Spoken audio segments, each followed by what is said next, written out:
Oi, gente, boa noite. A gente está dando início agora ao segundo dia da maratona Site do Cinema Pernambucano. É, e hoje a gente vai receber aqui uma pessoa super querida, não só por mim, mas por várias pessoas, que é Hilton Lacerda, que vai entrar assim que eu conseguir convidá-lo. Grande Morales, peça para ser convidado, porque você não está aparecendo aqui no meu. Quando eu tento lhe convidar. Mas bem, a Maratona Site do Cinema Pernambucano é uma produção é, da Tangram Cultural.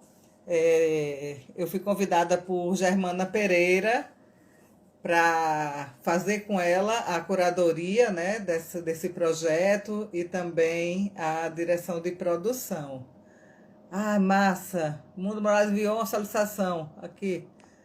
Entrou, vai entrar. Bem-vindo, Iltinho. Cadê você? Ei, deu Oi. certo. E aí, tudo bem, Carlinhos? Pois é. Então, como eu estava falando, né, a gente está iniciando esse segundo dia da maratona.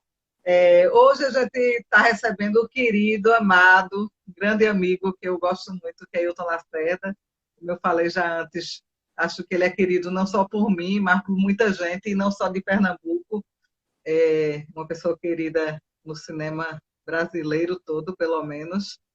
É, Falar um pouquinho assim, me apresentar um pouquinho, né? Já que é a primeira vez que a gente está conversando aqui. E depois vou pedir para você mesmo se apresentar, viu, Tim? Tá certo. Eu sou Carla Francini, eu trabalho com produção desde meados da década de 90, que foi também quando eu conheci a Germana, Hilton, Isabela Cribari, que esteve aqui no debate ontem. É, Geralmente atuo mais na área de produção mesmo, mas também transito um pouco pelo, pela coisa de documentarista, dirijo algumas coisas. É, é isso. Passei pela gestão cultural, né? Eu fiquei de 2007 a 2014 como coordenadora de audiovisual do governo do estado de Pernambuco. Sou uma ativista, uma militante da área das políticas públicas, né, para o setor cultural e para o audiovisual.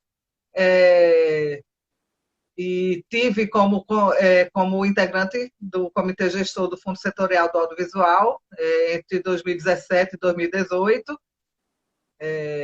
Que mais? É isso. E atualmente também sou conselheira da API, que é a Associação de Produtoras Independentes do Audiovisual Brasileiro. Então é isso. Agora eu vou passar para o meu nosso querido convidado, que é Hilton Lacerda, né? E o Tio, fala um pouquinho, se apresente você mesmo. Vamos lá. Primeiro, boa noite para todo mundo. É um prazer estar aqui, é um prazer estar participando do projeto. É, Fico meio encabulado com os excessos de Carlinhos falando de mim, é muito chato falar de si mesmo. Mas assim, eu sou roteirista, diretor de cinema e de TV. Já estou fazendo isso há bastante tempo. Né? De alguma forma, a minha estreia como roteirista foi no Baile Perfumado, apesar de ter escrito algumas coisas antes. A primeira coisa que eu escrevi, que foi filmada, né, junto com Paulo Caldas e Lírio Ferreira, foi o Baile Perfumado. Assim. Então, talvez tenha sido um grande momento ali. E depois disso, assim, eu já escrevi mais ou menos uns 15 longa-metragens, alguns deles eu mesmo que dirigi, né, de ficção são dois, o Tatuagem e o Fim de Festa. O Cartola Música para os Olhos foi o meu primeiro filme, era um documentário que eu fiz junto com o Lírio Ferreira, com a produtora carioca. E, bem, faço muitas coisas para a TV, na verdade, assim, muitos produtos culturais para a TV, trabalhei muito com a TV Cultura, agora com os canais por assinatura, tanto curta como Canal Brasil. E de um tempo para cá tenho desenvolvido também escrito e dirigido séries para televisão, de ficção. né? Acho que as 3 que já foram lá é O Fim do Mundo, lá pelo Canal Brasil, né? A segunda foi o Lama dos Dias, na primeira temporada. E a última assim, é uma série que ainda não foi ao ar também no Canal Brasil, que é o Chão de Estrelas, que é uma espécie de spin-off do Tatuagem, mas é só a ideia de um grupo de teatro, ela não é uma série que se passe nos anos 70, ela é completamente contemporânea, é uma peça escrita e pensada, uma série escrita e pensada desde seu início, assim, junto com o Magilute. Então, o Magilute tem um papel muito importante nessa construção, nessa narrativa. Foi uma série que eu escrevi junto com Ana Carolina Francisco e com Dilner, que eu acho que Dilner está até aqui hoje nessa live, uma hora eu vi o nome dele aparecer que por massa. aí. É uma série assim, que está na fase de finalização. Uma finalização que demorou muito, que a pandemia jogou alguns freios, assim, está fazendo tudo de maneira virtual, né? Então essas coisas não é que a montagem, como na Taranei, por exemplo, não foi uma montagem que foi até um tempo razoável, mas finalização é mais difícil, porque tudo que você corrige, recorrige, é uma coisa que muito rapidamente você faria, Uhum. demora muito tempo para fazer isso virtualmente, de fazer upload, download, então tudo é um comentário muito longo. Mas já está acabando também, então espero que no final desse semestre, começo do ano, a gente está com o Chão de Estrelas no ar.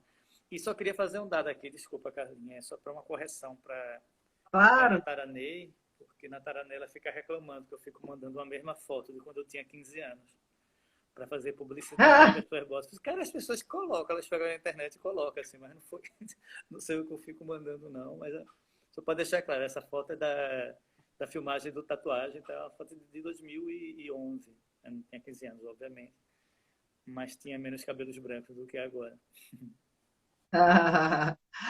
No jornal saiu aquelas lindonas que você mandou, você viu? Vive. Massa. Isso. Então, vou pegar, então, antes de a gente entrar exatamente, né, na nossa coisa mais problemática, que é exatamente se existe ou não uma cena pernambucana, vou deixar um pouquinho para depois, tá? Porque agora, né, pegando um pouquinho no que você falou, você é uma pessoa que está no cinema pernambucano desde a retomada, né? Roteirista, como Baile Perfumado, como você falou. Queria que você falasse um pouquinho de como se deu essa retomada, né? Eu me lembro que, à época, eu estava como interface na Chesp, que passava muito pela questão de patrocínios e de campanhas educativas que eles tinham. E eu me lembro do projeto chegando na Chesp, né? E eu discutindo com o Sérgio Xavier, que era o cara de comunicação na época, como era importante que esse cinema fosse realmente retomado, tudo. Então, assim, eu não estava no set, não estava envolvida com o produto, mas de alguma forma eu acompanhei também essa retomada do outro lado. E muito bacana, né, que ela aconteceu e que a gente vem tendo desde então, né, diferente dos ciclos que se passaram, né, em Pernambuco desde a década de 30 lá, com gente horrível e Ari Severo e tudo, que teve o ciclo do Recife, depois a gente teve a galera do Super 8, né? Mais na década de 80, e sempre eram ciclos muito que se encerravam, né? Geralmente ali em torno de 10 anos. Me lembro de uma conversa que a gente teve com o Figueiredo em relação a isso, né? Que os ciclos eles tinham eram muito. Eu acho que desde 97 que vem e a gente está, né, em 2021 e tem uma coisa acontecendo, né, em Pernambuco que não se encerrou em 10 anos, ainda bem.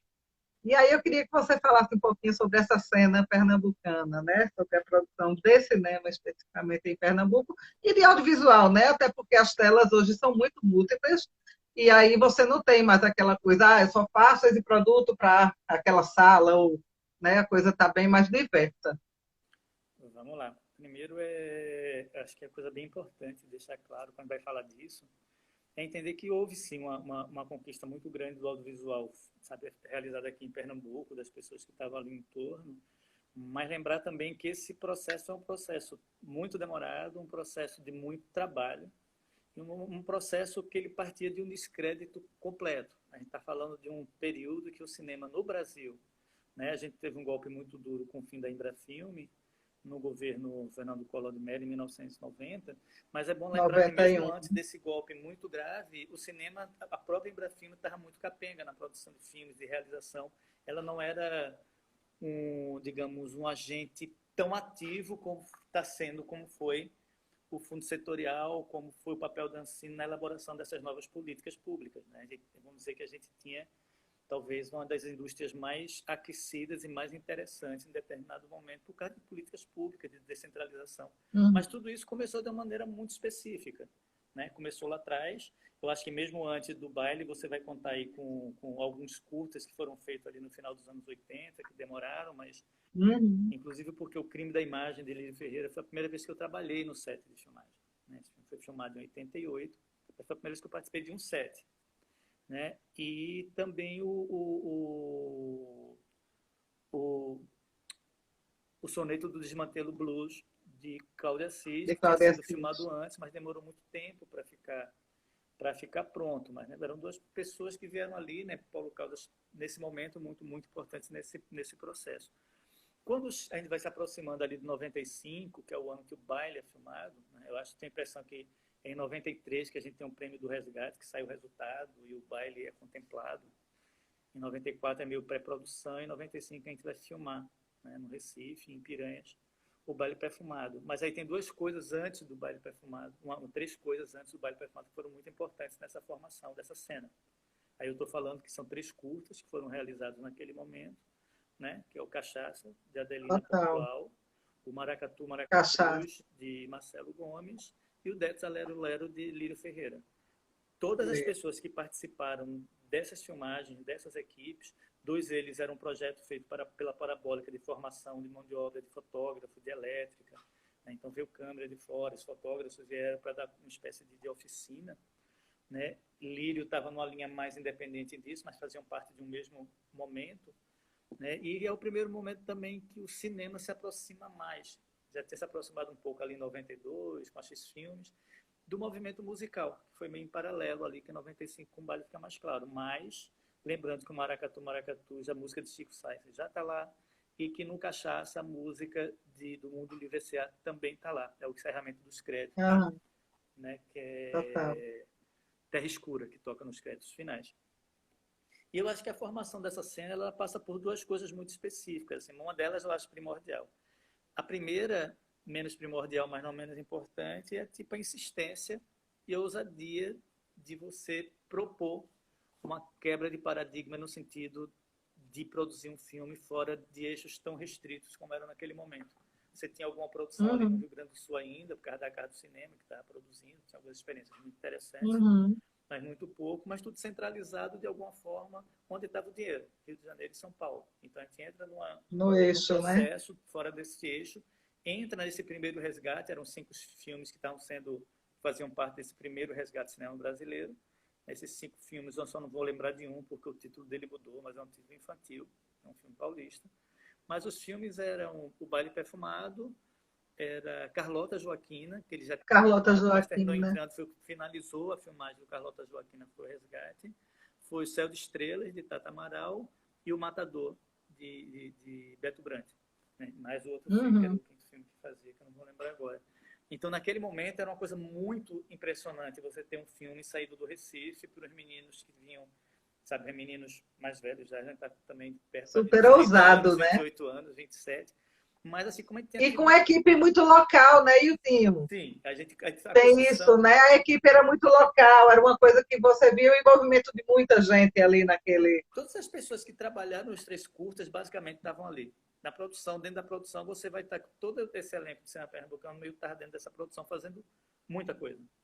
Desde cuidando de transporte, cuidando de cozinha, sabe? Cuidando de acomodações, tudo muito difícil, assim, tinha muito pouco dinheiro.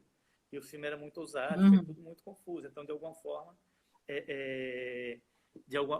até cá muito baixo o meu áudio, Carlinha. tem algumas pessoas falando que está baixo, sim. Eu não... Para mim está um pouquinho baixo também, mas eu tentei aumentar no meu próximo telefone, não consegui. Eu aumentei um pouco agora. Se melhorou, eu não sei se é porque o microfone é o microfone do celular. Melhorou. Tá certo. Desculpe, eu vou tentar falar mais alto também, tá bom? E tem uma coisa relacionada a esse tempo, com relação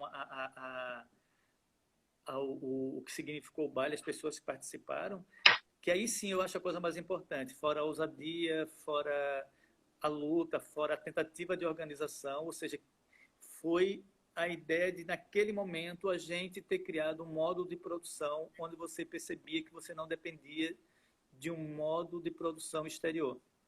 Qualquer produtor paulista ou carioca que chegasse no set de filmagem do Baile Perfumado, sabe, ia reclamar, porque não era do jeito que eles organizavam. Eles organizavam de um jeito que a gente não conseguiria produzir se fosse daquela maneira, né? Eles impunham Entendi. uma marcha que a gente não conseguia dançar.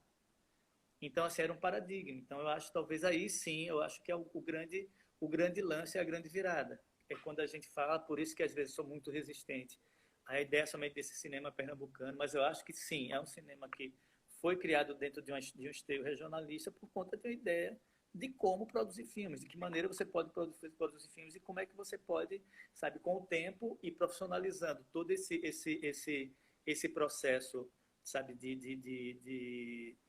principalmente de profissionalização da equipe. Esses primeiros filmes, o Baile Perfumado, você vai ter, sabe, alguns elementos que estavam ali, mas alguns elementos muito próximos, né? Quando a gente está falando do fotógrafo, falando de um fotógrafo que era muito próximo de Paulo e de Lírio. Quando a gente está falando do som, sabe, a gente está falando de Valéria Ferro e Renato Calaça. Valéria Ferro, ela estudou aqui na Federal, e para mim é uma das maiores pessoas de som, mas ela estava ali formando um monte de gente, né? A gente tinha uma coisa de formação também naquele momento. A gente era muito, digamos, muito pobre no sentido que a gente se oferecia para a gente naquele momento, né? E cinema era uma arte muito cara, ainda é uma arte muito cara, mas a gente está falando, por exemplo, uma coisa que talvez pouca gente sabe é que o Baile Perfumado foi montado em moviola.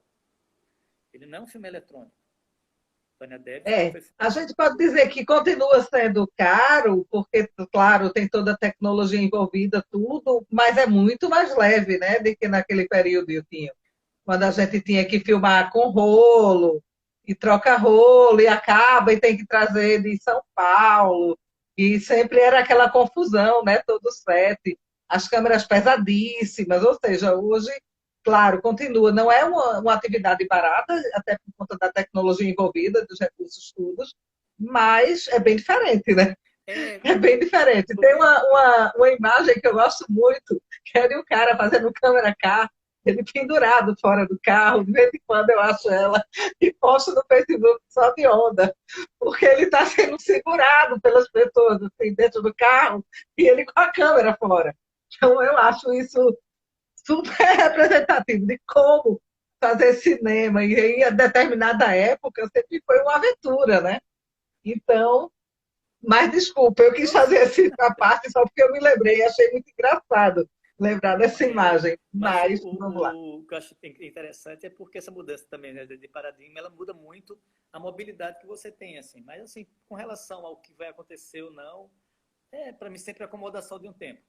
É questão de montagem mesmo. Eu lembro que cheguei a discutir com Vânia Debs em Recife, que ela dizia que a montagem eletrônica ela acabava com o tempo da reflexão cinematográfica, porque era tudo muito rápido, né? Então era como se a montagem fosse muito rápido. E eu dizia assim, olha, eu acho que essa ansiedade do corte rápido das coisas é uma coisa de momento de tecnologia. Depois que as pessoas enjoarem disso, passou. E é engraçado porque depois, vamos dizer, os filmes começaram a ter o tempo de corte completamente suspenso. Então, sequências que demorava 10 minutos, sabe? Por conta também dessa tecnologia, os movimentos de câmeras ficando mais leves dentro do próprio quadro. Então, acho que tem um pouco disso, assim. Mas acho que na formação dessa cena, aí talvez eu voltando um pouquinho para a tua provocação inicial, Carlinha, talvez a coisa mais importante seja essa ideia, assim. A gente, mostrando a gente que eu digo Pernambuco, ou qualquer outro estado que estivesse fazendo isso, que estava apto a participar de uma corrida no sentido de construção de conteúdo, construção de linguagem. Porque o impacto do Baile Perfumado não foi impacto no sentido de conseguiu se realizar um filme, né? Foi impacto no sentido de que filme foi realizado e o que aquilo trouxe de resultado para a cinematografia brasileira. Não só o Baile, mas também esses filmes que eu comentei que fazem parte dessa retomada. Nenhum desses filmes passou meio em branco, cada um de sua maneira, de sua forma. Com certeza. São marcos, né? Eu tive uma alegria quando vi naquele super telão, né? Depois que restauraram o baile, digitalizaram, achei Sim. aquilo para mim foi um momento, eu fico muito feliz de sempre de rever. Mas sim, e voltando para um pouco para essa nossa problemática, né? Então a gente há 10 anos atrás as meninas criaram esse site do cinema pernambucano. E nesse período teve já uma grande polêmica, e teve até uma polêmica um pouco maior quando elas fizeram um projeto chamado Antologia do Cinema Pernambucano. Eu digo às meninas assim, porque são nossas amigas, né? Isabela e Germaninha, então a gente chama assim. Mas, e teve essa polêmica, né? Existe um cinema pernambucano, existe alguma coisa, fora isso, essa vontade, essa garra, porque também é isso, é você nadar contra a maré, porque a gente sabe que o dinheiro sempre corre para aqueles mesmos, para os grandes, embora a gente vive um momento muito complicado, né? É que até os grandes estão sendo perseguidos agora. Vamos ver se muda alguma coisa desse entendimento deles em relação a nós, as de fora do eixo e as pequenas, né? E microprodutoras. Mas é uma perseguição geral que a gente assiste hoje, infelizmente, mas ao mesmo tempo a gente vê vários cinemas surgindo, né? Assim, é uma confluência, são mulheres tomando a frente, fazendo equipes só femininas, muita gente nova envolvida. Eu sei que você tem essa pegada, você dá muita oportunidade para muita gente, para pessoas trans, a gêneros, então, e aí a gente vê vários cinemas diferentes surgindo, né? Mas a polêmica que eu falei no começo é essa. Existe uma coisa que a gente possa chamar de cinema pernambucano, né? Que una de alguma forma, né? Existe essa polêmica. No tempo que elas lançaram principalmente a antologia, teve uma grande polêmica, uma grande discussão em torno disso. Vamos lá, tem uma questão que eu acho que é meio dúbio, na verdade, a resposta que eu vou dar. Porque, às vezes, a impressão que eu tenho é que quando você trata, assim, tipo, esse cinema pernambucano por um título, às vezes se confunde muito a ideia de que parece que esse cinema ele é uníssono, sabe como é que é? Ele tem uma característica. Uhum. E, na verdade, o que eu acho mais impressionante na cinematografia feita aqui em Pernambuco é o deslocamento do pensamento que tem dentro dessa produção. Sabe, um deslocamento de pensamento que cria conflitos, cria diferença, mas eles são muito, muito diferentes. Sabe, assim, eles não são um pensamento único, eles partem de princípios muito diversos. Partem de escolas muito diversas também, né? Tem que lembrar, assim, também uma coisa muito clara, que essa é a primeira geração dessa retomada desse cinema, a gente está falando de pessoas que tinham uma formação muito autodidata, no sentido da curiosidade, de mexer, de ter uma possibilidade ali com vídeo, mas a prática e a proximidade era muito longe, de alguma maneira. Assim, né? A gente não estava o tempo inteiro em contato. A gente teve que, na minha concepção, a gente teve que imaginar um cinema antes de realizar ele. A gente passou muito tempo imaginando que cinema era esse, discutindo cinema, discutindo conceitos, discutindo narrativas, sabe? E quando esse cinema surge, quando ele, vamos dizer, na verdade, ele digamos que tem um pensamento talvez represado ali, isso não é só com relação ao cinema, mas eu acho a cultura em geral, por conta ainda, que é bom ficar muito claro, eu acho que o golpe militar de 64 é muito representativo no sentido de tentar abafar tipo, os ecos que vinham de todas as partes do país para deixar isso muito concentrado no local, né? A gente ficou meio isolado durante muito tempo. Esse isolamento no audiovisual, assim, quem quebrou de fato esse isolamento enquanto movimento foi o Super 8, sabe? Ali na década de 70, começo da década de Uhum. 80. É um movimento super importante, talvez o que mais me influencia de alguma maneira direta nesse sentido. E fora isso, tem uma produção de alguns... Geneton, né? E aí vem Fernando Spencer, Geneton, né? Essas pessoas que estavam Paulo ali. Menelau, essa galera, né? Essa galera. E assim, no meio disso, assim, tem alguns nomes que é engraçado, assim, tem uma... Eu até levantei isso uma vez para alguém do Fucultura, eu não sei João lembro quem Mar, era, mas que era de restaurar o palavrão de Cleto Mergulhão, sabe? Porque ninguém sabe onde é que está mais mergulhando. esse filme, que esse filme é um filme, é o último filme feito em Pernambuco antes do baile, foi em 77. A história do filme é incrível.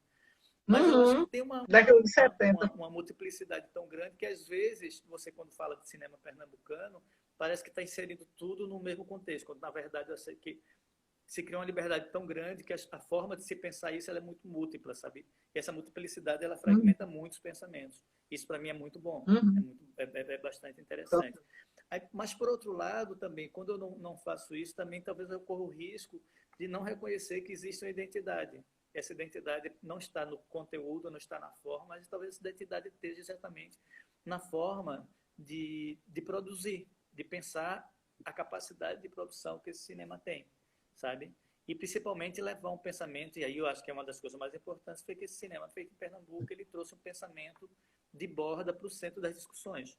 E o pensamento de borda, estou falando assim, está falando de um pensamento de uma Uhum. classe média, de uma periferia que chegou, de alguma forma, de uma maneira muito clara, sabe? Assim, um cinema que tem cheiro, um cinema que tem textura, um cinema que arranha, um cinema que inventou uma linguagem própria, mesmo essa linguagem sendo múltipla. Então, de alguma forma, assim, pessoas dizem que é meio dúvida, assim, eu sou muito resistente ao termo Ah, cinema pernambucano, por causa de sua multiplicidade, mas, por outro lado, talvez ele não seja tão injusto, no sentido quando você quer significar mais rapidamente alguma coisa.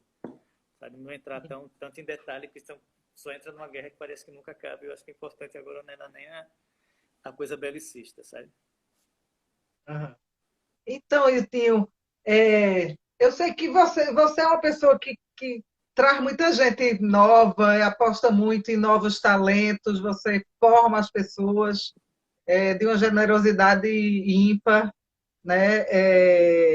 Eu queria que você falasse um pouquinho dessa galera nova, sabe? Porque essa galera que tá aqui com a gente na maratona também, que se interessou em atualizar o site, que, que a gente tem que também dar esse mérito, né, para elas, de terem reunido em um canto só, um local que você pudesse pesquisar quem é que está fazendo a direção de arte, quem está fazendo produção, quem está fazendo direção, tudo.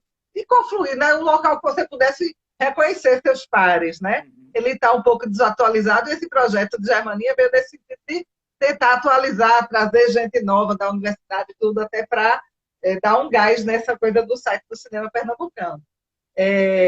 Mas fala um pouquinho para mim dessa nova geração, do que você está vendo, dessa galera que está chegando e que está se comparando, está se esforçando, está aprendendo. A gente vê que a galera tem uma gana, uma vontade de aprender, né? De chegar junto, de se qualificar, se especializar. E tantas narrativas que por muitos anos, e até hoje, né, ficam caladas. Né? A gente vê como tivemos negros e negras fazendo cinemas, mas foram apagados porque a história não mostra que eles fizeram. Algumas mulheres também. Claro que não era, nunca foi numa quantidade tão grande. Como agora a gente quer e pretende e está fazendo, está tentando. Mas todas essas narrativas que ao longo do tempo foram silenciadas, né? E como é que você vê essa galera aqui em Pernambuco, né? Se movimentando, né? A gente tem aí o grupo Coletivo Negritude, né? Tem uns grupos, né? Tem o MAP, que é Mulheres do Audiovisual de Pernambuco, que tenta congregar para pelo menos conversar entre esses grupos, né? Para começar a ter um maior protagonismo mesmo. Então, eu sei que você transita muito, né? Com essa galera, que você se cerca deles, inclusive, quando faz seus produtos que eu amo, não vou deixar de dizer que eu sou tiete. Adoro tatuagem, filme de cabeceira. Não tenho mais nenhum CD, mas o CD fica ali só para ficar vendo a arte, coisa mais linda. Então, fala um pouquinho dessa cena atual, como é que você está vendo essa galera aí se movimentando. Acho que tem um movimento bem bonito, né, que está ocorrendo também, apesar de tantos desmontes que querem fazer. O que eu ia falar era engraçado, porque tem um pouco uma provocação também para uma nova geração, sabe? Porque, primeiro, assim, quando você fala assim, de chamar gente nova, de estar participando, de fazer parte, para mim, geralmente isso é crucial, se pensar, sabe? Junto com a produção, pensar de que forma você está o tempo inteiro formando gente, ao mesmo tempo, e está se chamando para perto de si outros olhares também, né? Você está um pouco ali também sugando, Uhum. entendendo um pouco o que acontece. Obviamente que eu acho que um pensamento, ele se estabelece muito dentro de uma liberdade criativa que ele quer.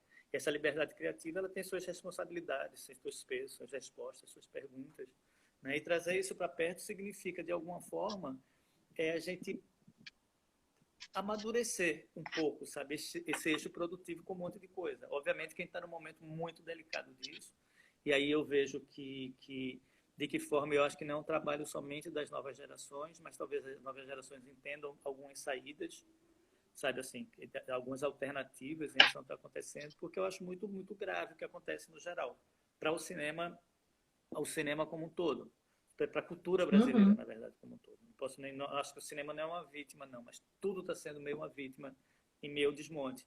O que é mais grave em relação ao cinema, que é uma indústria que estava extremamente ativa, lucrando bastante. Era o momento de se criar um pensamento de conteúdo brasileiro e expandir isso o máximo possível. 0,46% do PIB. Só de empresas cadastradas de Pernambuco, na Ancine, a gente tem mais de 7.000 empresas produtoras cadastradas. Ou seja, a gente vinha numa crescente, né? Sim. E agora a gente está lá, 2 anos, tentando aprovar uma coisinha assim. Aliás, os projetos aprovados sem serem contratados, né? Sim. Mas, assim, só para trazer esses dados, que quando você vê o nível de perversão, né, que esse governo chega, né, de fazer a censura, né? A gente vê as pessoas sendo condenadas a devolver dinheiro, como foi o caso do Sol Alegria de Itavinho, por pura censura, né? A gente vê um imbecil daquele que está preso agora, o deputado, que até Daniel alguma coisa, não sei nem o nome daquela figura. Mas bem, fazendo post com o secretário de Cultura, falando que não vai deixar o povo da esquerda seguir com seus projetos, ou seja, a gente vê que existe uma censura deliberada e que, inclusive, a pessoa que foi colocada na Ancine para um lugar estratégico, que era essa parte exatamente onde tem um filtro para aprovação de projetos, ele era um assessor desse cara que está preso agora. Né? Então, a gente vê o nível de perversão, de como eles são cruéis, né? A gente fica lá com os projetos da entrada 2 anos e não são contratados, é uma coisa louca.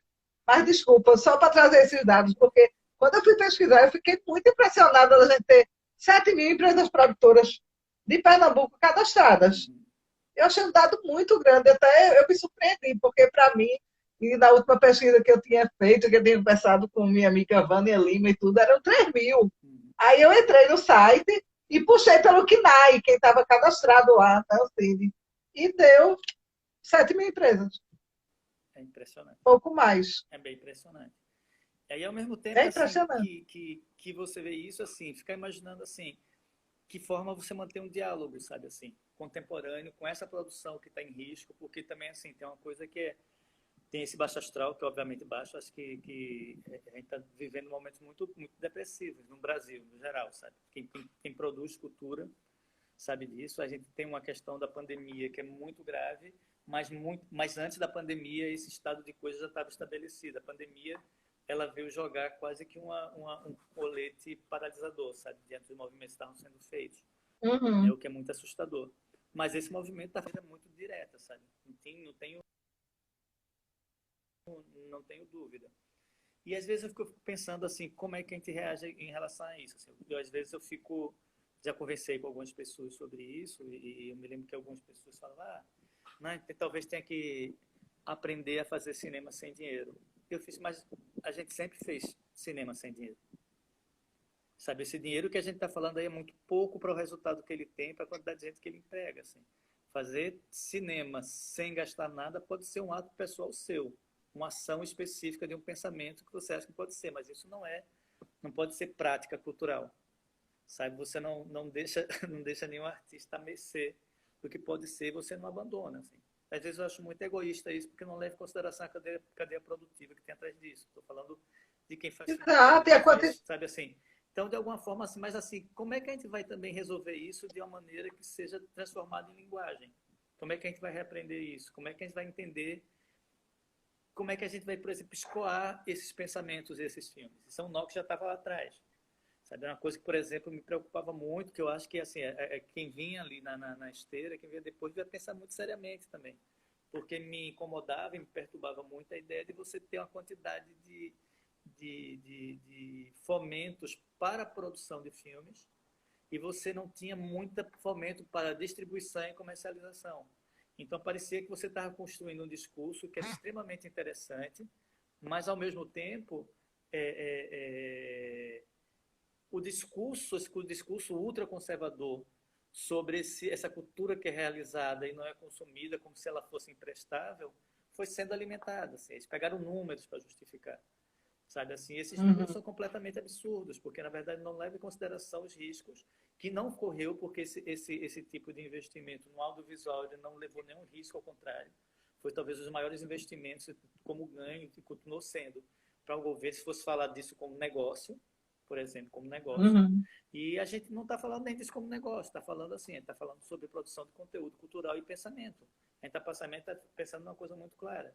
E esse pensamento talvez seja uma coisa que, quando você pensa em trazer as pessoas mais novas próximas a nós, também, de alguma maneira, talvez entender de que forma, sabe, esse diálogo pode ser estabelecido, de que forma esses conflitos podem ser instaurados, de que forma a gente pode compreender melhor o que a gente quer fazer, o que a gente pode fazer, o que a gente deve fazer, sabe, diante do quadro que se coloca, né? Eu acho que o cinema brasileiro, no geral, diante de todas as confusões, todos os conflitos que vai haver sempre sobre qual a maior necessidade, o que deve fazer, o que deve fazer, ele está caminhando sempre para uma multiplicidade de pensamento bastante interessante, sabe? Eu acho que o cinema feito até 2000 aí estou falando uma coisa represada mesmo, de filmes que ainda nem foram lançados, estava com uma quantidade de linguagens, sabe, que estavam aparecendo, que eram tão encantadores, que, sabe, tão surpreendentes, assim, dentro da linguagem local dos filmes feitos aqui em Pernambuco. Se você for para Minas Gerais, se você vê o pessoal, por exemplo, sabe, da filmes de plástico, sabe? Assim, você vai depois ver o pessoal de São Paulo, você vai ver os filmes de gênero que foram produzidos pelos filmes do Caixote, sabe? Todas essas coisas para mim são coisas muito, muito importantes. Assim, estou falando pouco, estou falando também de um cinema super poderoso que vem de Goiás, sabe? Assim, acho que Duas Irenes era muito claro. O cinema que vem do norte, Belém dando esse negócio. Então, assim, era um momento, principalmente assim, esse cinema, o cinema cearense, o cinema paraibano, sabe? Um momento de performance incrível que estavam fazendo, sabe? Assim, estava num momento muito interessante. Um momento extremamente conflitante, obviamente, que qualquer momento que você tem a quantidade de produção muito grande acontecendo de pensamento e circulação, esses conflitos, né, fazem parte do processo, não só fazem parte, como eu acho que são necessários, né, porque você articular pensamento para explicar o que está sendo feito, isso ser um debate, é uma forma de amadurecimento de linguagem. Sabe? E essa coisa não é uma explicação no sentido beabá, não. É um pensamento que você desenvolve para que aquilo que você faz faça sentido. Sabe? Qual a importância de Só Alegria, sabe? De Tavinho Teixeira? Porque é um filme impressionante, como ele é feito, como ele é pensado, como ele é narrado. Onde ele se coloca, com quem ele conversa. Sabe? Você, quando pega o filme de plástico, filmes de André Novaes, filmes de Maurílio, é impressionante com quem ele mantém esse diálogo, com o que ele propõe de linguagem, sabe?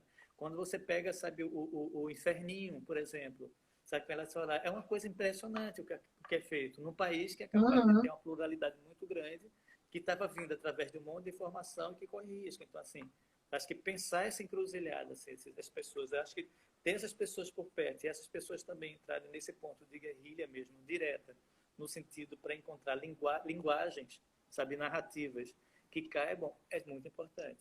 Aí eu vou dizer assim, não é nem questão só de uma nova geração. Essa nova geração, ela tem muito o que ensinar no sentido como articular e como manipular coisas, assim como uma velha geração pode te ensinar um pouco no sentido de como você joga em alguns momentos o que é necessário, sabe? Fazer, como agir. Que pensamento é esse? Assim?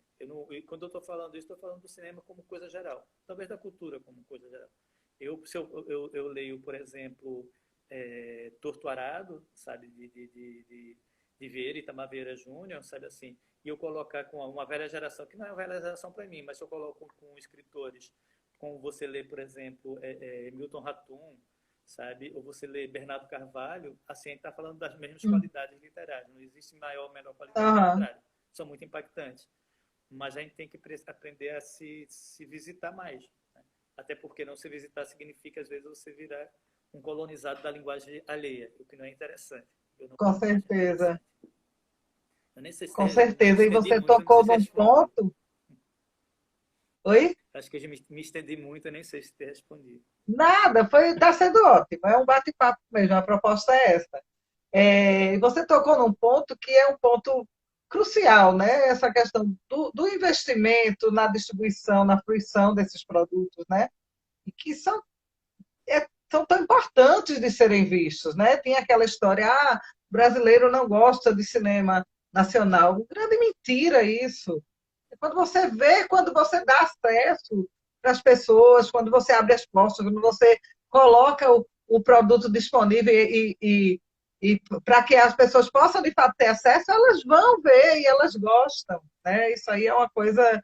É...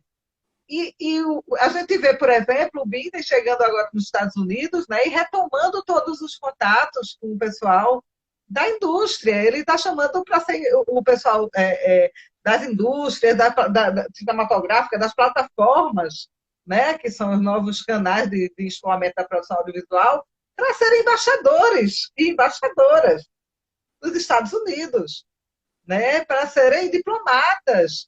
Enquanto isso, você vê outros governos, né, como esse desgoverno nosso, não sei, uma coisa só atacando. Ele não entende que como a gente pode se.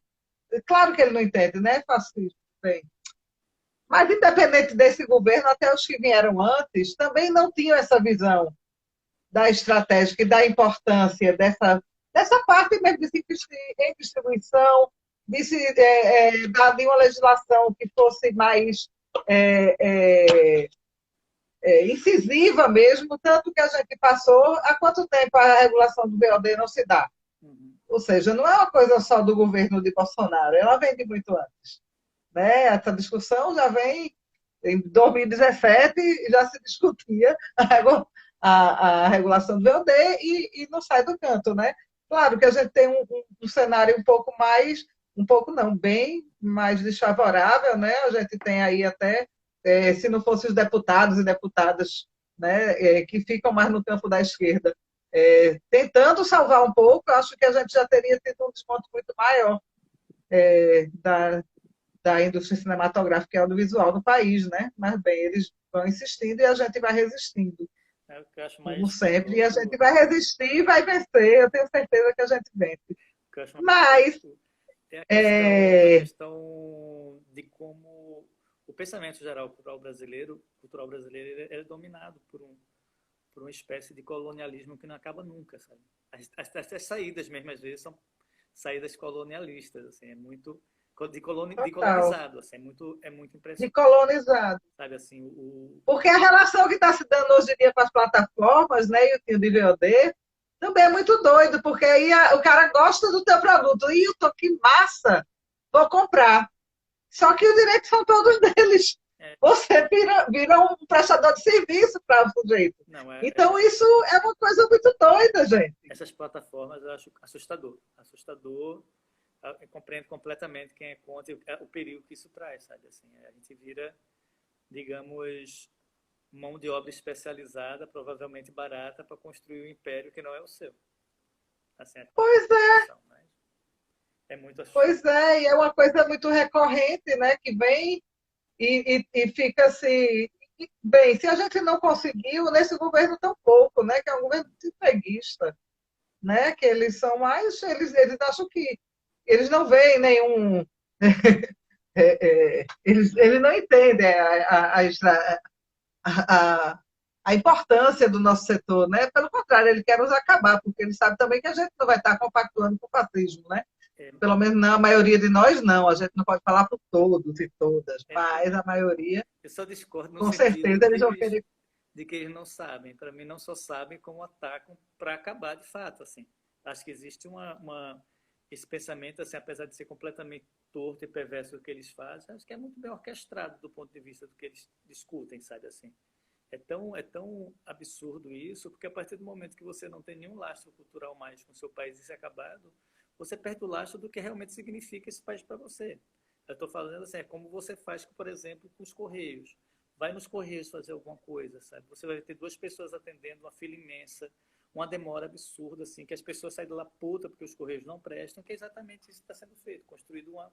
Sabe? Você vai no banco do Exatamente. Brasil para ser atendido, é um desastre. porque estão fazendo uma coisa que é sucateando uma coisa pública o tempo todo. Exatamente. Sabe assim? Então, assim, o pensamento cultural está muito atrelado a tudo, essas coisas só acontecem em conjunto, sabe? Então, de certa forma, nem acho que eles não entendem, não. Acho que eles não gostam, não entendem no sentido de conteúdo, que para eles não faz sentido, mas eles entendem muito bem o que estão fazendo. Às vezes as pessoas falavam assim, tem um filme, sei lá, um filme de arte e o filme comercial, os filmes que têm pensamento político e aqueles que não têm. E as pessoas sempre colocavam esses filmes de entretenimento imenso como filmes que não são políticos. Eu fiz, cara, esses filmes são extremamente políticos. A partir do Com momento que eles estão certeza. propondo uma ideia de você se afastar completamente do que seja, refletir a partir da arte o que é teu espaço, o que é a realidade, ou de que forma se transforma, sabe? O que a linguagem pode trazer de pensamento, de perturbação no sentido de pensar o mundo, é muito grande. Você, quando acaba com isso, isso é um jogo político muito sério. Isso não é falta de compreensão Uhum. política, isso é um jogo político pesado, eu diria. Com certeza, né? Com certeza. A gente tem uma pergunta aqui da Brenda. Ela quer saber de você, Iltinho, como é que você vê o cinema pós-pandemia? Engraçado que eu estava lendo as perguntas que tinha me feito da outra história, assim. Eu, na verdade, eu temo muito, sabe, Brenda? Eu temo muito porque a gente está... Eu não sei o que as salas de exibição vão se transformar com o tempo, sabe? A gente está entrando nessas coisas das plataformas, onde a experiência audiovisual está começando a ser uma coisa que já era, sabia, já estava acontecendo, essa experiência individual, sabe assim? Isso porque eu estou falando das salas, é porque eu acho que a forma de como você vai colocar isso para ser visto faz diferença na forma que você produz, né? E essa ideia desse cinema pós-pandêmico, vamos dizer, e que eu espero que haja cinema pós-pandêmico, porque às vezes quando eu vejo onde está essa pandemia, sabe, eu só não sei que rumos isso vai tomar, porque é tão absurdo que às vezes você fica, já é muito tempo, sabe, que a gente está se esgotando a partir disso, mas talvez um tipo de reflexão que talvez a gente tenha desenvolvido durante esse contexto pandêmico. E um contexto de produção no sentido até de entender como é que você se comporta dentro de um set, por exemplo. Eu fico muito temeroso em relação a às novas regras de comportamento dentro do set, quando elas são estabelecidas a partir de uma ordem, sabe? E de uma ordem que não leva em consideração as questões específicas. E quando estou falando isso, é a Uhum. maneira que você tem de se proteger e evitar que isso se propague. Então, todas as vezes que eu Uhum. vejo grandes produtoras brasileiras dando uma ordem para ser seguida, eu falo, essas ordens não podem ser seguidas porque a gente não tem condições de cumprir. Se a gente aceita, a gente está Total. abrindo mão do que está fazendo. É muito complicado. E, de qualquer forma, a gente tem que entender, por outro lado, que não se bota ninguém em perigo. Aí acabou a pandemia, hipoteticamente, o que é que isso vai acarretar dentro de estratégia de funcionamento de um set?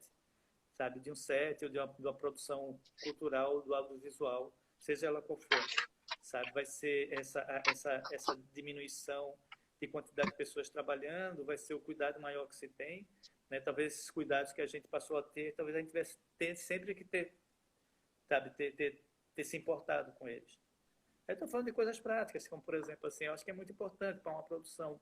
Eu sei que é difícil, mas você entender também o que é que você consome nessas produções. Por exemplo, você vai para o set de chão de esteja que a gente trabalhou, as pessoas tinham seu copo, assim, ganhavam um copo quando entrava, uma baioneta, um copo inteiro, segurando lá para quê? Para não usar plástico, porque plástico provavelmente é uma coisa Uhum. que você não pode patrocinar algo que está fazendo isso. Então, quando eu penso isso como saúde, é uma coisa. Quando eu penso isso como linguagem, sabe assim, eu fico muito curioso em entender como é que essa situação, um tanto quanto deprimente que a gente está vivendo, vai se transformar numa linguagem, sabe, de criação, de pensamento. Né? Porque eu acho que a gente está vivendo o presente de uma maneira muito absurda, que a gente nunca viveu. Né? O presente ainda está preso no presente que não acaba. Assim, o tempo passa, mas não passa. O tempo acontece, mas não acontece. Sabe assim? E o tempo vai passando e você vai vendo as coisas fugindo da mão. Então, isso cria uma experiência de reflexão diferente. Cria medos, cria angústias, cria outras coisas que a gente vê. Aí é o que pode ser esse cinema que vem do ponto de vista da criação, eu não consigo apostar muito. Mas, assim, no meu ver, assim, é muito necessário. Talvez a gente não consiga fazer isso, mas é muito necessário que a gente quebre o paradigma do pensamento, sabe? Se a gente se agregar somente à possibilidade de fazer essa reflexão do presente, a gente está fazendo obras que provavelmente vão falar sobre o mesmo tema o tempo inteiro. Não que não seja importante, eu acho importante, mas também é uma estratégia. Né? Você, quando diminui também o eixo daquilo que você fala, você diminui o pensamento. Então, assim, para mim, esse cinema pós-pandêmico, assim, eu gostaria muito que ele me surpreendesse. E eu acho que ele vai surpreender porque tem um monte de gente também que está represando o pensamento o tempo inteiro. Aí tem a impressão, assim, que esses pensamentos, quando a represa rompe, espero que não demore muito, sabe? Esses pensamentos venham como uma avalanche, assim, sabe? Tomou um monte de coisa. Né? E que, nesse sentido, a liberdade seja sei lá, a água que a gente se afogue nessa grande nessa grande abertura dessa represa, sabe? Vinha muita coisa. Eu gostaria muito que fosse isso que acontecesse, mas é uma expectativa, é só digamos, um desejo. E o Tinho, eu queria agradecer muito essa conversa, dizer que é sempre uma alegria muito grande lhe ver, mesmo que seja assim no vídeo, não seja pessoalmente, eu adoro. Dizer que para nós, e eu acho que para todos os nossos maratonistas e também o público que está aqui, né, os amigos e amigas que entraram, foi uma aula, né? Eu sempre fico muito. Não é não, Germania. Eu estava olhando aqui, eu pedi para tu me avisar quando acabava, viu? Ela está perguntando, já. Mas para mim são 19h52. Tu tem que fazer um sorteio e lançar o desafio, né, Germania? Então, se não for agora, diga aí. Eu posso ficar mais com o Hilton, não me incomodo, não, adoro. Então, eu queria que você colocasse agora à vontade o que você quiser ainda falar para essa galera, sabendo que a gente tem aí 21 maratonistas, são estudantes de cinema, de comunicação, que gostam de cinema, que querem fazer o site do cinema pernambucano voltar a ser mais dinâmico. Lembrando que é um site colaborativo, né? A ideia era que as pessoas chegassem lá e botassem seus produtos, não os produtos para ficarem disponíveis para visualização, porque não é uma plataforma de visualização, né? É um banco de dados para vocês para a gente se reconhecer, se achar ali, procurar as coisas. Falasse um pouquinho também do que você está bolando, que sempre são coisas maravilhosas. Já sei que tem Dolores no meio, que passou anteontem com ele, ontem também, hoje. Vamos lá, vamos ver. A primeira coisa que eu queria falar com vocês era falar das coisas mais impressionantes que eu acho dentro quando a gente produz cultura, o pensamento, é quando você vê, tipo, do lugar onde saiu aquela produção, quando as pessoas se reconhecem nelas. Eu vou falar em dois exemplos que eu acho muito importantes. Assim. Um deles começa com o Amarelo Manga, na época que o Amarelo Manga foi feito, o impacto que ele teve sobre as pessoas que foram assistir. Aí estou falando de uma coisa muito específica, que o Amarelo Manga e o Baile Perfumado, quando passaram no Teatro do Parque, foi um sucesso absoluto. Assim, as filas davam volta no quarteirão, porque era muito barato o Teatro do Parque. E era um monte de gente que tinha a primeira vez contato. Assim, era muito engraçado, para mim era muito curioso. Quando eu falo engraçado, é curioso. Eu assisti os dois filmes no parque, porque eu queria ver como é que era o comportamento. Era uma coisa muito impressionante. Era impressionante porque tinha um código ali, apesar do código funcionar para o mundo, eram códigos também que eram muito característicos de algum lugar. Então é muito comovente você ver isso, você saber que a linguagem que você desenvolveu abriu um diálogo com as pessoas que estão fora do seu círculo, mas ao mesmo tempo as pessoas que estão dentro do seu círculo se reconhecem nesse diálogo. Né? No Amarelo Manga, eu acho pela expansão, era o primeiro filme feito em Pernambuco, que era Scope. Era muito, Uhum. talvez uma pessoa não entenda, mas quando ela vê a imagem, ficava muito abismada, assim, o tamanho da imagem, como as laterais cresciam, como essa cidade que você está acostumado a ver em telas tão pequenas, de repente tem uma dimensão muito grande. Né? Isso é um dado que eu acho que é bem importante ver, e como é importante esses mecanismos, esses cinemas, como São Luís, como o Parque, como a Fundação, sabe, assim, tá impondo essa forma de ver cinema. E outra questão que eu falo é uma questão que tem um pouco a ver com a própria Carlinha e com Germana. Eu estava em São Paulo, eu me lembro que elas iam fazer uma mostra de cinema, uma mostra de cinema no teatro no 13 de maio. E ia passar o Baile Perfumado e elas queriam passar o Simeão Martiniano. Tinham falado com Clarinha, falaram comigo, pode passar à vontade, não sei o quê. E no dia do filme, eu falei com uns amigos meus que iam perguntar, e aí, como é que foi o filme? Ele fez, disseram assim, não teve o filme não, porque é uma tempestade no Recife, e não teve a exibição dos filmes. Aí eu fiquei, pô, que chato, não sei o que. Aí no outro dia eu telefonei pra Germana, eu acho, ou pra Carlinha, não me lembro das duas. Eu fiz, que merda que não teve, né, os filmes, que eu tava em São Paulo. Ela falou, não, mas teve. Aí eu fiz, mas o pessoal disse que não teve, não, é porque as pessoas não vieram, um monte de gente não veio, porque choveu muito, então pessoas que cancelaram, porque inundou a cidade. Mas aí, obviamente, assim, se alguém tá mentindo é Carlinhos e Germana, não sou eu não. Mas elas disseram que o filme não ia passar. Mas quando elas olharam as cadeiras de plástico que estavam formadas, todo mundo lá preparado para ver o filme com sombrinha. Era a primeira vez que algumas pessoas iam ver cinema pela primeira vez na cidade, assim. A cidade estava lá, embaixo de chuva, esperando começar o baile perfumado.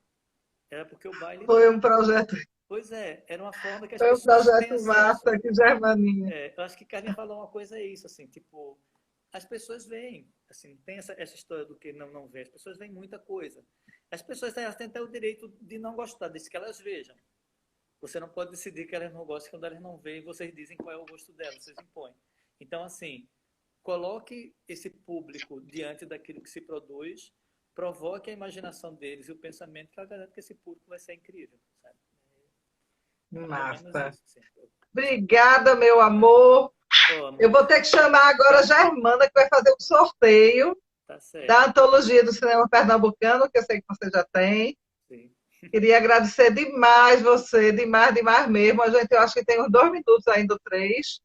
Então, só dizer que você mora no meu coração para sempre. E Carlinhos, vamos se obrigado, encontrar o mais breve possível. e obrigado pela conversa também. Um beijo para vocês, tá certo? Para todo mundo. Obrigado para quem ficou Beijo, meu assistindo, lindo. paciência aí.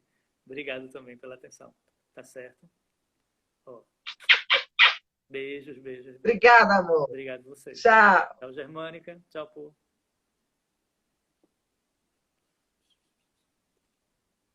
Tu pede para sair aí, eu tinha que eu vou chamar a Germaninha para ela fazer esse sorteio. Ai, meu Deus. Entra, Germaninha. Entrou? Entrei. Menina, falta 2 minutos. Menina, aí é uma troca aí que não vale, né? Trocar Hilton por Germana não dá. Mas Não, tem que tratar o desafio, vamos lá. essa história que Hilton contou foi verdade, gente. O baile foi assistido assim numa praça, todo mundo de guarda-chuva. Eu tenho essa foto, é a coisa mais linda do mundo. Foi lindo. Gente que estava vendo filme pela primeira vez na vida. Foi emocionante. Mas deixa eu lá. 22 anos, né, Germaninha? Hein? Porque a gente estava grávida, No ano 22 anos. 2000, projeto Luz Câmara Diversão. Então, a gente estava grávida. Eu comecei o projeto, tu me chamou no início, mas depois que eu saí, você fez com Bela Faria.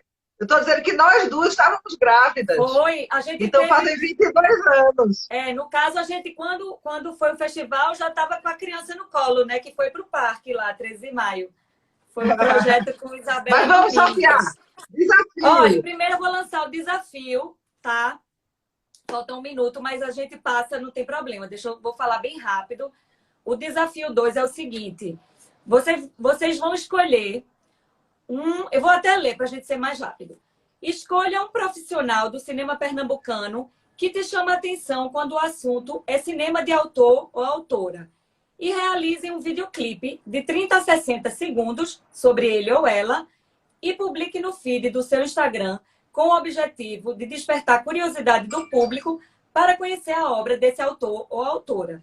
Não esqueçam de usar a hashtag site Cinema Pernambucano, hashtag Desafio 2 e marquem o arroba do profissional ou da profissional escolhida, caso eles tenham um perfil no Instagram.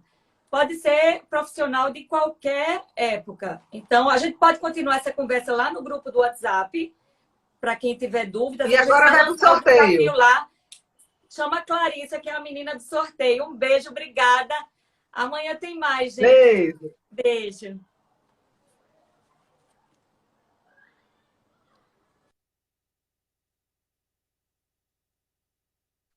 Meu Deus. A menina.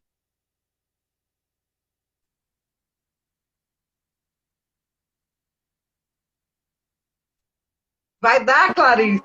Oi, cheguei. Bora sortear? Sorteia, Clarissa, corre antes que a gente Não caia. vai cair, não. Vamos lá. Tá aqui na ponta da agulha. Tem que estar online, tá, gente? Para sortear. Vamos lá ver quem foi. Olha, Laura, tá online, Laura Freire. Cadê Laura? Laura, Oi, Laura. não sei se ela tá aqui. Ela tem que estar online, hein? Não tá. Sorteia outro. Vamos sortear outro. Sortear outro. Bora lá, tem que estar online, galera. 1, 2, 3 e... Quem tá aqui? S. Blaker, tá aqui? Deixa eu ver. S. Blaker. Só tem que dizer. Não tá aqui. Terceira tentativa. Olha, o pessoal tem que estar online para poder ver aqui. Terceira tentativa do sorteio e vamos lá. Gino Batidão, tá aí? Ai, Gino, cara, tu Gino chegasse Batidão. agora, homem. Chegou agora, cara. Cadê Gino? Tá Aqui! aí, olha Ei, você Massa. levou uma coletânea DVD Antologia Site Cinema Pernambucano. Muito bem. Parabéns. Vou até anotar aqui. Eu acho que é o William, né, que tá aí. Acho que tá com delay, galera. Anotado. Ok, gente. Pronto. Tava, mas Esse Blaker estava aí, mas tudo foi bem. muito Isabela não rápido. disponibilizou outro. Isso, mas tá Então tudo fica dois certo. hoje, já que Sem estavam dois, problema. não é isso? Galera, acho que rolou um delay, perdão. Mas é isso. Vão ter vários sorteios aí ainda. Esse é só o segundo, né? Gente, então, só dizer que amanhã a gente tem mais maratona, amanhã a gente vai estar com o Nay Lopes, que vai falar sobre a difusão alternativa, cineclubes, festivais, mostras, e vai ser uma conversa bem massa, com uma mulher Pronto. negra, bonitona, empoderada. Então pronto, ó. Então a gente já decidiu, ganharam os dois, S. Blaker e Gino Batidão. Então foram já, tá bom, já que tem mais dois, né? Tá feito, já que tá todo mundo vendo aí, tá tudo certo. Valeu, gente, até amanhã. Acho que tem que sair, né, por causa da O hora. povo está com razão, tem razão. É isso, mas tá tranquilo. Obrigada, gente, que tá Beijo. todo mundo aí. Até amanhã. Tchau, tchau. Até amanhã.